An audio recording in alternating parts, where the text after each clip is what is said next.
Assalamualaikum warahmatullahi wabarakatuh. Perkenalkan, saya Agung Kurniawan, mahasiswa Universitas Widya Mataram Fakultas Hukum, nomor induk mahasiswa 2012177702. Izin mempresentasikan tugas dari makalah dari Pak Roni Sulistianto Lukuhai SHMH tentang problematika sentralisasi perizinan undang-undang minerba dalam perspektif hukum dan konstitusi.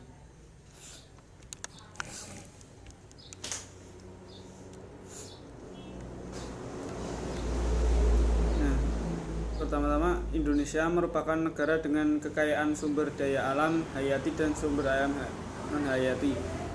Sumber daya alam tersebut sebagaimana telah diatur dalam pasal 33 ayat 3 Undang-Undang Dasar Negara Republik Indonesia tahun 1945 yang menyatakan bahwa bumi, air, dan kekayaan alam yang terkandung dalam dikuasai oleh negara dan dipergunakan sebesar-besarnya bagi kemakmuran rakyat. Kata dikuasai memiliki makna bahwa pengelolaan sumber daya alam termasuk bahan galian pertambangan berada di tangan pemerintah, meliputi kewenangan dalam mengurus, mengatur, serta mengawasi secara meluas guna mewujudkan kemakmuran bagi seluruh rakyat Indonesia.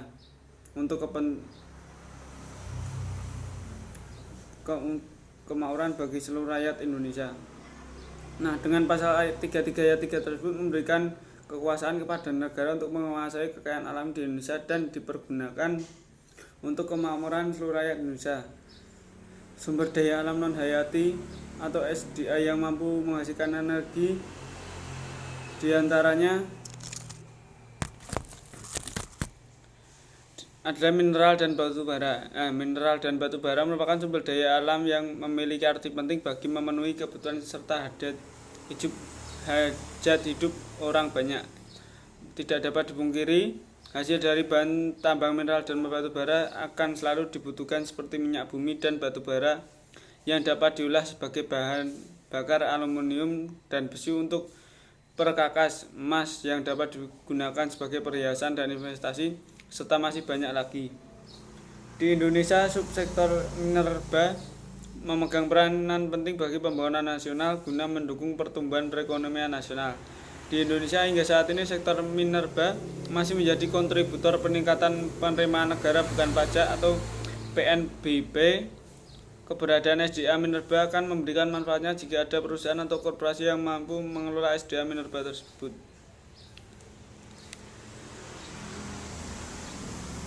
Nah, setelah 42 tahun berlaku, Undang-Undang Pertambangan diganti dengan Undang-Undang Nomor 4 Tahun 2009 tentang Pertambangan Mineral dan Batu Bara atau Minerba, yang telah merubah kebijakan di bidang pertambangan mineral dan batu bara.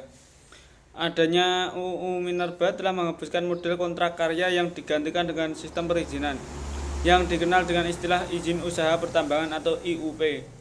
Lahirnya UU Minerba tahun 2009 membawa konsekuensi sistem pengelolaan pertambangan di Indonesia menjadi bersifat pluralistik. Hal ini terjadi karena pada saat diberlakukannya Undang-Undang Minerba tahun 2009 masih terdapat beberapa kontrak karya yang dalam tahun berjalan atau bahkan baru ditandatangani sebelum pemberlakuan undang-undang yang baru. Nah, berdasarkan Undang-Undang Minerba ini, bahwa pemerintah daerah baik di tingkat kabupaten, kota, tingkat provinsi dapat melakukan penerbitan IUP atau izin usaha pertambangan. Dalam praktiknya seringkali terjadi pertentangan terkait dengan kepemilikan kewenangan dalam penerbitan IUP atau izin usaha pertambangan antara pemerintah provinsi dan pemerintah kabupaten atau kota. Lahirnya Undang-Undang Nomor 23 Tahun 2014 tentang pemerintah daerah ternyata membawa perubahan terhadap pengaturan pemberian izin usaha pertambangan di bidang energi dan sumber daya mineral. Urusan mineral dan batu bara, kewenangan hanya menjadi urusan pemerintah pusat dan pemerintah daerah provinsi, sedangkan untuk pemerintah kabupaten atau kota tidak memegang lagi kewenangan sama sekali termasuk pemberian izin usaha pertambangan. sebagaimana yang diamanahkan dalam Undang-Undang Minerba tahun 2009. Setelah satu dekade berlakunya Undang-Undang Minerba tahun 2009, akhirnya pada tanggal 12 Mei 2020 yang lalu, pemerintah mengesahkan revisi Undang-Undang Minerba. Salah satunya ada pada pengambilan sebagian besar kewenangan untuk mengatur dan mengelola mineral dan batu bara atau minerba kepada pemerintah pusat, termasuk di dalamnya berkaitan dengan penerbitan izin usaha pertambangan atau IUP. Lokus dari usaha minerba adalah di daerah, yaitu daerah, kabupaten atau kota. Seharusnya ada pelibatan wewenang dalam pengelolaan minerba dan batu bara. Hal ini bertujuan agar pemerintah dan kabupaten atau kota yang secara jarak dekat dengan perusahaan minerba mudah untuk melakukan pengawasan terhadap kegiatan usaha minerba tersebut.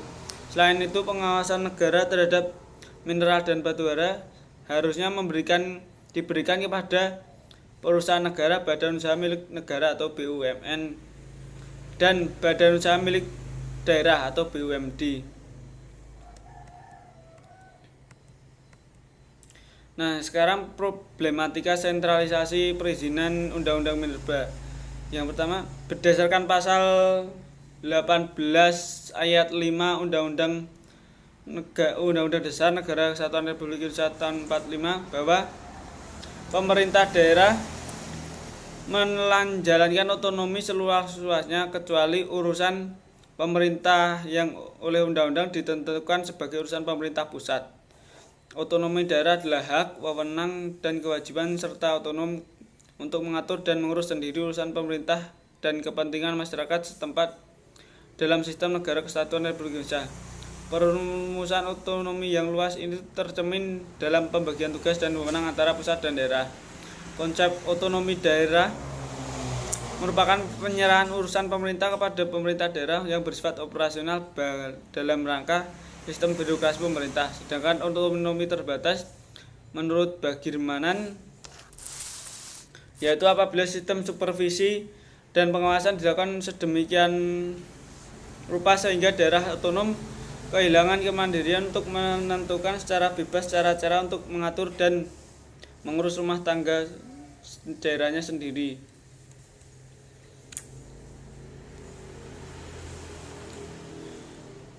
Undang-undang yang menjadi dasar pemberian kewenangan kepada daerah tersebut secara atribusi adalah Undang-Undang Nomor 23 Tahun 2014 tentang Pemerintah Daerah.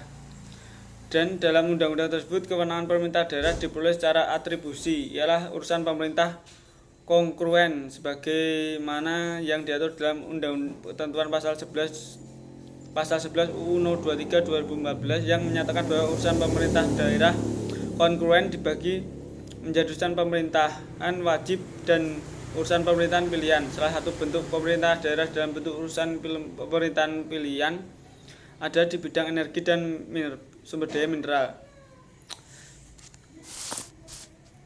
Hal ini berarti bahwa urusan pemerintah kongruen dilaksanakan pemerintahan daerah sebagai wujud dari pelaksanaan otonomi daerah, di mana daerah berhak untuk mengatur daerahnya sendiri. Nah, dengan demikian dalam menyelenggarakan urusan pemerintah yang menjadi kewenangan daerah, maka pemerintahan daerah menjalankan otonomi seluas-luasnya untuk mengatur dan mengurus daerah sendiri. Urusan pemerintah berdasarkan otonomi dan tugas pembantuan. Oleh karena itu, setiap bidang urusan pemerintah kongruen yang bersifat pilihan, khususnya untuk sektor pertambangan, senantiasa terdapat bagian urusan yang menjadi kewenangan pemerintah dan pemerintahan daerah. Nah, sebagaimana yang diatur dalam ketentuan pasal 14 ayat 1 Undang-Undang Nomor 23 2014. Selanjutnya, dengan adanya sentralisasi kewenangan tersebut juga akan menimbulkan dampak ketidakefektifan pengawasan terhadap kegiatan usaha pertambangan, sehingga menyebabkan terjadinya kerusakan lingkungan karena tiadanya pengawasan pemerintah daerah terhadap kegiatan pertambangan yang ada di daerahnya. Menurut pakar hukum, bahwa pengusahaan pertambangan tidak hanya terbatas mengenai penerbitan izin, namun pada kewajiban pembinaan, pengawasan, penegakan hukum, dan pengendalian perizinan yang bersifat sentralistik akan berdampak pada tidak efektifnya kewajiban tersebut. Dengan adanya sentralisasi perizinan, dimungkinkan akan menimbulkan ketidakadilan dan ketidakselarasan pengelolaan sumber daya alam. Persoalan lainnya, perizinan daerah pusat di pemerintah pusat membuat jarak pelayanan sangat jauh dengan masyarakat, meskipun diterapkan dengan metode digitalisasi. Oleh karena itu, apabila terjadi permasalahan dalam proses penerbitan izin maupun terhadap pelaksanaan kegiatan usaha pertambangan daerah, maka akses masyarakat akan sangat sulit. Nah, cukup sekian presentasi dari saya. Wassalamualaikum warahmatullahi wabarakatuh.